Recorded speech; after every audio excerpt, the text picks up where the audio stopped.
Hi ಎಲ್ರಿಗೂ ನಮಸ್ಕಾರ. ನಾನಿವತ್ತು ಪಾಂಡಿಚೇರಿನಲ್ಲಿದ್ದೀನಿ ಆ್ಯಂಡ್ ನೀವೇನಾದರೂ ನನ್ನ ಪೇಜ್ಗೆ ಹೊಸದಾಗಿ ಬಂದಿದ್ದರೆ ನಾನು ಶೈಲು. ಇವತ್ತು ಪಾಂಡಿಚೇರಿನಲ್ಲಿ ಫಸ್ಟ್ ರೀಚ್ ಆಗಿದ್ದೆ. ನಾನು ಹೋಗಿದ್ದು ಸುರ್ಗುರು ರೆಸ್ಟೋರೆಂಟ್ಗೆ, ಬ್ರೇಕ್ಫಾಸ್ಟ್ ಚೆನ್ನಾಗಿರುತ್ತೆ ಅನ್ನೋ ಕಾರಣಕ್ಕೆ. ಅಲ್ಲಿಂದ ಡೈರೆಕ್ಟ್ ಆರೋವಿಲ್ಲಾ ಸೌಂಡ್ ಗಾರ್ಡನ್ಗೆ ಹೋದ್ವಿ. ಇದರ ಎಂಟ್ರಿ ಫೀಸ್ ಎಷ್ಟು ಅನ್ನೋದನ್ನು ಡಿಸ್ಕ್ರಿಪ್ಷನಲ್ಲಿ ಮೆನ್ಷನ್ ಮಾಡಿದ್ದೀನಿ. ಇಲ್ಲಿ ಸಾಕಷ್ಟು ಪೈಪು, ಕಲ್ಲು ಇದನ್ನೆಲ್ಲ ಯೂಸ್ ಮಾಡಿಕೊಂಡು ಸೌಂಡ್ ಹೇಗೆ ಬರುತ್ತೆ ಅನ್ನೋದನ್ನು ಎಕ್ಸ್ಪೆರಿಮೆಂಟ್ ಮಾಡಿದ್ದಾರೆ. ಸೊ ನನಗೆ ತುಂಬ ಇಷ್ಟ ಆಯಿತು. ಸ್ಟೂಡೆಂಟ್ಸ್ಗೆ ತುಂಬ ಯೂಸ್ಫುಲ್ ಆಗಿರುತ್ತೆ. ಇದರಲ್ಲಿ ಓಷನ್ ಸೌಂಡ್ ಎಲ್ಲ ಬರುತ್ತೆ. ಸೊ ಹಾಗೆ ಅದನ್ನು ಮುಗಿಸ್ಕೊಂಡು ನಾವು ಹೋಗಿದ್ದು ಆರೋವಿಲ್ಲಾ ಬೀಚಿಗೆ. ಆರೋವಿಲ್ಲಾ ಬೀಚ್ ಲೆಸ್ ಎಕ್ಸ್ಪ್ಲೋರ್ಡ್, ತುಂಬ ಜನ ಇರೋದಿಲ್ಲ. ನೀವು ಈಸಿಯಾಗಿ ಲೈಕ್ ಆರಾಮಾಗಿ ಎಂಜಾಯ್ ಮಾಡ್ಬೋದು. ಜಾಸ್ತಿ ಕ್ರೌಡ್ ಏನಿರಲ್ಲ. ಆ್ಯಂಡ್ ನಾನು ಮ್ಯಾಟ್ರಿ ಮಂದಿರಕ್ಕೆ ಹೋಗಲಿಲ್ಲ, because it is Sunday, closed ಅಂತ ಇರ್ತಿತ್ತು. ಸೊ ರಿಸ್ಕ್ ತೊಗೊಳ್ಳೋದು ಬೇಡ ಅಂತ ಹೇಳ್ಬಿಟ್ಟು ಅಲ್ಲೇ ಲಂಚ್ ಮುಗಿಸ್ಕೊಂಡು ನಾವು ಹೋಗಿದ್ದು ಡೈರೆಕ್ಟಾಗಿ ಪ್ಯಾರಡೈಸ್ ಬೀಚ್ಗೆ. ಪ್ಯಾರಡೈಸ್ ಬೀಚ್ಗೆ ನೀವು ಎರಡು ರೀತಿ ಹೋಗ್ಬೋದು, ಬೈ ರೋಡ್ ಆರ್ ಬೋಟಲ್ಲಿ ಕೂಡ ಹೋಗ್ಬೋದು. ನಾವು ಚೂಸ್ ಮಾಡಿದ್ದು ಬೋಟಲ್ಲಿ. So paradise beach is an island. So ಅಲ್ಲಿಗೆ ಬೋಟಲ್ಲಿ ಹೋದರೆ ಚೆನ್ನಾಗಿರುತ್ತೆ ಅನಿಸ್ತು. ಬೋಟಲ್ಲಿ ಹೋದ್ವಿ. ಸೊ ಇನ್ನೊಂದೇನೆಂದರೆ ಪ್ಯಾರಡೈಸ್ ಬೀಚಲ್ಲೂ ಕೂಡ ಅಷ್ಟೊಂದೇನು ಕ್ರೌಡ್ ಇರೋಲ್ಲ. ಅಲ್ಲಿ ಸಿಕ್ಕಾಪಟ್ಟೆ ಗೇಮ್ಸ್ ಎಲ್ಲ ಇರುತ್ತೆ. ನಿಮಗೆ ಇಲ್ಲಿ ನೋಡ್ತಿರ್ಬೋದು, ಲೈಕ್ ವಾಲಿಬಾಲ್ ಆಡ್ಬೋದು ಅಲ್ಲಿ ಒಳಗಡೆ ಹೋಗ್ಬಿಟ್ಟು. ಆ್ಯಂಡ್ ATV ಬೈಕ್ ರೈಡಿಂಗ್ ಇರುತ್ತೆ. ಸಾಕಷ್ಟು ಗೇಮ್ಸ್ ಇರುತ್ತೆ. ಕಯಾಕಿಂಗ್ ಕೂಡ ಇರುತ್ತೆ. ಇದು ಪೂರ್ತಿ ಇದು ಫುಲ್ ಐಲ್ಯಾಂಡ್ ಥರನೇ ಇರುತ್ತೆ. ಇಲ್ಲಿ ಫುಡ್ ಕೂಡ ಸಿಗುತ್ತೆ ನಿಮಗೆ. ಆ್ಯಂಡ್ ಬೋಟ್ ಚಾರ್ಜಸ್ ಬಂದು per person it will be 300. So speed ಬೋಟಲ್ಲಿ ಕೂಡ ಬರ್ಬೋದು ನೀವು. ನಾವು ತೊಗೊಂಡಿದ್ದು ನಾರ್ಮಲ್ ಮೋಟರ್ ಬೋಟ್, ಅದಕ್ಕೆ 300 ಪರ್ ಪರ್ಸನ್. ಸ್ಪೀಡ್ ಬೋಟ್ಗೆ ಇನ್ನೂ ಸ್ವಲ್ಪ ಜಾಸ್ತಿ ಇರುತ್ತೆ. ಆ್ಯಂಡ್ ಕ್ರೌಡ್ ಏನು ಅಷ್ಟು ಜಾಸ್ತಿ ಇರಲ್ಲ. ಓಕೆ, ಅಲ್ಲಿ ಸ್ವಲ್ಪ ಹೊತ್ತು ಆಟ ಆಡಿ ಚೆನ್ನಾಗಿ ನೀರಲ್ಲೆಲ್ಲ ಆಟ ಆಡಿದ್ಮೇಲೆ ನಾವು ವಾಪಸ್ ಅಲ್ಲಿಂದ ರೂಮಿಗೆ ಹೋದ್ವಿ. ಬೈ ದ ಟೈಮ್ ಇಲ್ಲಿ ಮುಗಿಸ್ಕೊಂಡು ಹೋಗೋ ಅಷ್ಟರಲ್ಲಿ ಈವ್ನಿಂಗ್ ಆಗಿತ್ತು. ಸೊ ರೂಮ್ಗೆ ಹೋಗಿ ರೆಡಿಯಾಗಿ ಕೋರಮಂಡಲ್ ಕೇಫ್ ನನ್ನ ಫೇವ್ರೆಟ್. ಸೊ ಅಲ್ಲಿ ಹೋಗಿದ್ವಿ. ಅಲ್ಲಿ ಸೀಟೇ ಸಿಗಲಿಲ್ಲ. ಸ್ವಲ್ಪ ಹಾಫ್ ಆನ್ ಅವರ್ ವೆಯ್ಟ್ ಮಾಡಿದ್ಮೇಲೆ ನಮಗೆ ಒಂದು ಟೇಬಲ್ ಅರೇಂಜ್ ಮಾಡಿದ್ರು.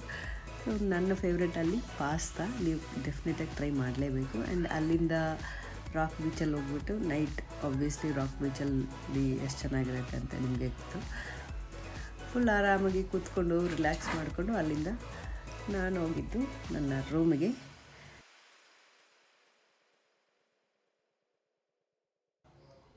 ಆ್ಯಂಡ್ ಇದು ನಾನು ಸ್ಟೇ ಮಾಡಿದಂಥ place. Budget friendly Ram guest house ಅಂತ, ತುಂಬ ಚೆನ್ನಾಗಿರುತ್ತೆ. ಆ್ಯಂಡ್ ಬೆಳಗ್ಗೆನೇ ಎದ್ದು ರೆಡಿಯಾಗಿ ಸನ್ರೈಸ್ ನೋಡೋಣ ಅಂತ ಹೇಳ್ಬಿಟ್ಟು ರಾಕ್ ಬೀಚ್ ಹತ್ರ ಹೋದರೆ ನಮ್ಮ ಪುಣ್ಯಕ್ಕೆ ಸನ್ನೇ ಬರಲಿಲ್ಲ. ಅವತ್ತು ಫುಲ್ ಕ್ಲೌಡ್ ಇತ್ತು ಆ್ಯಂಡ್ ಮಳೆ ಕೂಡ ಇತ್ತು ಅನ್ನೋ ಕಾರಣಕ್ಕೆ. ಆ್ಯಂಡ್ ಸನ್ರೈಸ್ ಅಂತೂ ನೋಡೋಕ್ಕಾಗಲಿಲ್ಲ. ಮತ್ತೇನು ಮಾಡೋದು, ಫೋಟೋಸ್ ಎಲ್ಲ ತೊಗೊಂಡ್ವಿ. ಸ್ವಲ್ಪ ಹೊತ್ತಲ್ಲೇ ಟೈಮ್ ಸ್ಪೆಂಡ್ ಮಾಡಿದ್ವಿ. ಆ್ಯಂಡ್ ಅಷ್ಟೊತ್ತಿಗೆ ಹೊಟ್ಟೆ ಆಗೋಕ್ಕೆ ಶುರುವಾಯಿತು. ಅಲ್ಲೇ ಆಪೋಸಿಟಲ್ಲಿ ಬೀಚ್ ರೋಡಲ್ಲೇ ಆಪೋಸಿಟಲ್ಲಿ ಬೇಕರ್ ಸ್ಟ್ರೀಟ್ ಅಂತ ಇತ್ತು.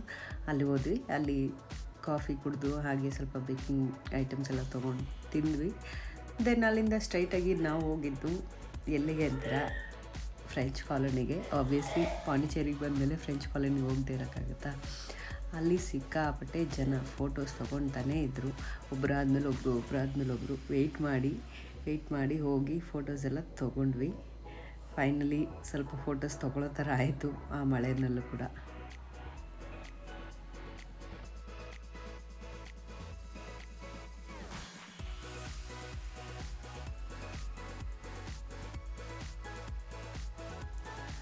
ಅಲ್ಲಿಂದ ನಾವು ಹೊರಟಿದ್ದು ಮ್ಯಾಂಗ್ರೋವ್ ಫಾರೆಸ್ಟ್ಗೆ ಹೋಗಬೇಕು ಅಂತೇಳಿ ಈ ಬೋಟ್ ಹೌಸ್ಗೆ ಬಂದ್ವಿ.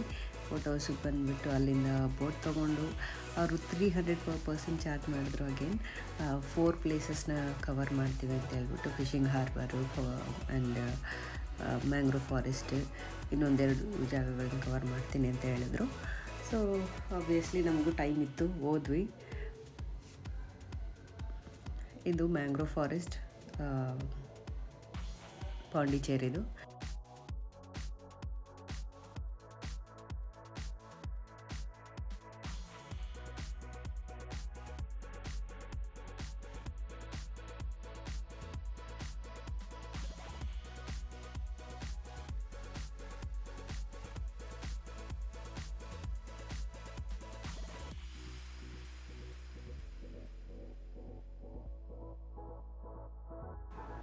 ಅದು ಮುಗಿಸ್ಕೊಂಡು ನಾವು ಹೋಗಿದ್ದು ಬೆಸ್ಲಿಕಾ ಚರ್ಚ್ಗೆ. ಯಾಕಂದರೆ ಈ 2 ಡೇಸಲ್ಲಿ ಬೆಸ್ಲಿಕಾ ಚರ್ಚ್ ಕವರ್ ಮಾಡಿರಲಿಲ್ಲ. ಸೊ ಟೈಮ್ ಕೂಡ ಇತ್ತು, ಹೋಗಲೇಬೇಕು ಅಂತ ಒಂದಿತ್ತು. ಸೊ ಹೋದ್ವಿ, ಇಂಟೀರಿಯರ್ ಎಲ್ಲ ನೋಡಿಕೊಂಡು ಸ್ವಲ್ಪ ದೇವ್ರಿಗೆ ನಮಸ್ಕಾರ ಹೇಳ್ಕೊಂಡು ಪ್ರೇಯರ್ ಮಾಡಿಕೊಂಡು ವಾಪಸ್ ರಾಕ್ ಬೀಚ್ ಹತ್ರ ಹೋದ್ವಿ. ಆ್ಯಂಡ್ ಇನ್ನೊಂದು ಹೇಳ್ಬೇಕಂದ್ರೆ ಡೇ 2 ನಾನು ಬುಕ್ ಮಾಡಿರಲಿಲ್ಲ. ಜಸ್ಟ್ ಚೆಕ್ಔಟ್ ಮಾಡಿ ಲಗೇಜ್ ಅಲ್ಲೇ ಕ್ಲಾಕ್ ರೂಮ್ ಇರುತ್ತೆ, ಅಲ್ಲಿ ಇಟ್ಬಿಟ್ಟು ನಾವು ಫುಲ್ ಡೇ ತಿರುಗಿದ್ದು. ಸೊ ರಾಕ್ ಬೀಚಲ್ಲಿ ಸ್ವಲ್ಪ ಕ್ರೌಡೆಲ್ಲ ಇರುತ್ತೆ. ಆ್ಯಂಡ್ ಅಲ್ಲಿ ಲೋಕಲ್ ಬಾಯ್ಸ್ ಸ್ವಲ್ಪ ಕಿರಿಕ್ ಮಾಡ್ಬೋದು, ಸ್ವಲ್ಪ ಹುಷಾರಾಗಿ ಇರಬೇಕಾಗತ್ತೆ. ಆ್ಯಂಡ್ ಮುಗಿಸ್ಕೊಂಡು ನಾವು ವಾಪಸ್ ಬ್ಯಾಂಗ್ಳೂರ್ ಕಡೆಗೆ ಬಂದ್ವಿ.